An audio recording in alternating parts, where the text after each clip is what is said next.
আমাদের একজন স্বরাষ্ট্রমন্ত্রী আছেন, তিনি যে কি করেন আমি কিছুই বুঝি না।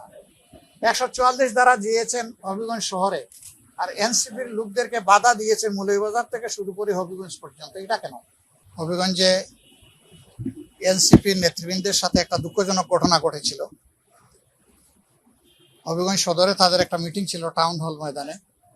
এটা শেষ করে ফেরার পথে তাদের উপর হঠাৎ করে বর্তমান সরকারি দলের কিছু উচ্ছৃঙ্খল লোক, সন্ত্রাসী লোক আক্রমণ করে এবং আক্রমণে অনেকেই আহত হন। এর মাঝে গুরুতর আহত হয় আলিফ।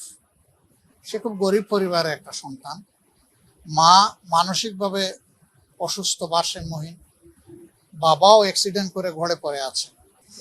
কারো বক্তব্য কারো পছন্দ না হলে আরেকটা বক্তব্য দিয়ে তার জবাব দেবে। আর তিনি যদি কোনো গুরুতর অপরাধ করে থাকেন তাইলে আইনের আশ্রয় নেবে, কিন্তু নিজের হাতে আইন তুলে নেওয়ার অধিকার তো কেউ কাউকে দেয়নি।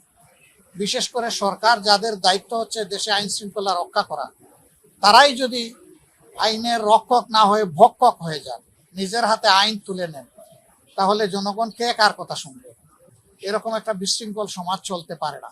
স্থানীয় সরকার মন্ত্রীগণ একটা আক্ষেপ আফসোস করে বলেছেন যে 5 মাসে কোনো কিছুর পরিবর্তন হয় নাই, দুর্নীতি আগের চাইতে দুর্নীতির প্রবৃদ্ধি হয়েছে। তিনি বলেছেন, মানে বৃদ্ধি পেয়েছে। তিনি বলেছেন শুধু উনি আশা দেখেন, মাননীয় প্রধানমন্ত্রী তিনি চেষ্টা করছেন। আমাদের বক্তব্য, প্রধানমন্ত্রী তো দলের প্রধান, তিনি তো সবগুলো অঙ্গ সংগঠন অভিভাবক, এবং কার্যত তিনি কোনো দলের প্রধানমন্ত্রী না, তিনি তো 18 কোটি মানুষের প্রধানমন্ত্রী। অভিভাবকত্ব তার। তাহলে তার কথা যদি তার দলই স্বয়ং না শুনে, তো জাতিকে তিনি কিভাবে পরিচালনা করবেন? এই জাতির প্রত্যাশা তার মাধ্যমে তার শাসনে পূরণ হবে কিভাবে? আমরা ওই ধরনের ব্যর্থতার কাহিনী আর গল্প আর শুনতে চাই না। আমরা দেখতে চাই মুখের কথা নয়, কাজ দিয়ে প্রমাণ হবে যে এই দেশ আমাদের সবার, এবং সরকারি দল দায়িত্বপূর্ণ জায়গা থেকে দায়িত্ব পালন করছে। মানুষের জীবনে স্বস্তি, শান্তি এবং শৃঙ্খলা ফিরে আসছে। আমাদের একজন স্বরাষ্ট্রমন্ত্রী আছেন, তিনি যে কি করেন আমি কিছুই বুঝি না।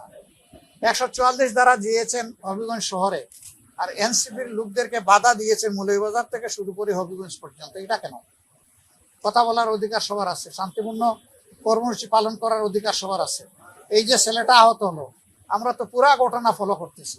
তারা তো কাউকে আক্রমণ করতে আসেনি, বরঞ্চ তাদের নেতৃবৃন্দের উপর বিনাশ আক্রমণ যেটা হচ্ছে ওইটা ঠেকাতে এসেছিল, প্রোটেক্ট করতে এসেছিল। তাদের উপর এটা কেন? এটা আসলে বিস্ময়কর, নিন্দনীয়। এটা বন্ধ হওয়া উচিত। আমরা একটা শান্তির বাংলাদেশ গড়তে চাই, দেখতে চাই। সেই শান্তির বাংলাদেশের প্রতীক্ষায় থাকলাম। আর সরকার কি করে তার সন্ত্রাসীদের ব্যাপারে, দলীয় সন্ত্রাসীদের ব্যাপারে, এইটা আমরা এখন সচক্ষে দেখছি। পাল্টা মামলা দিয়েছে আইফোন ছিনতাইয়ের। আমার মনে পড়ে গেল, এখন যিনি শিক্ষামন্ত্রী, তার বিরুদ্ধে ফ্যাসিস্ট সরকার ভ্যানিটি ব্যাগ চুরির মামলা দিয়েছিল। তো তারা কি ওখান থেকে সবক নিছেন নাকি? ওখান থেকে সবক নিলে এইরকম মামলা দেওয়া সাজে? নইলে আমার মনে হয় যে নিজেরা ওখানে ভুক্তভোগী হয়ে এখন ঝাল মিটাচ্ছেন সাধারণ জনগণের। এটা ঠিক হবে না। যাদের উপর ঝাল মিটানোর তখন মিটাইলেন না কেন? এখন সাধারণ জনগণের উপরে কেন ঝাল মিটাবেন? এই মামলারও আমরা নিন্দা করি। এটা হওয়া উচিত নয়। দেখা যাবে কি, এই ছেলে মায়ের পেয়েছে, চোখ গিয়েছে, তার মামলায় করা আসামি যারা, তাদেরকে হয়তো কিছুই করা হবে না। পাল্টা বানাওট মিথ্যা মামলা যেটা দেওয়া হয়েছে, ওইটার আসামি যাদেরকে পরিকল্পিতভাবে বানানো হয়েছে, অ্যাকশন তাদের উপর শুরু হয়েছে। মনে রাখবেন, কোনো সরকারই শেষ সরকার নয়। তারপরেও কিন্তু সরকার আসবে আর যাবে। অতীত থেকে আমরা যেন শিক্ষা নেই। খুব অতীতে যাওয়ার দরকার নাই, মাত্র 2 মাস আগে গেলে, 2 বছর আগে গেলেই সমাধান হয়ে যাবে। এর আগে যাওয়ার প্রয়োজন নাই। অতটুকু দেখলেই শিক্ষা হওয়া উচিত।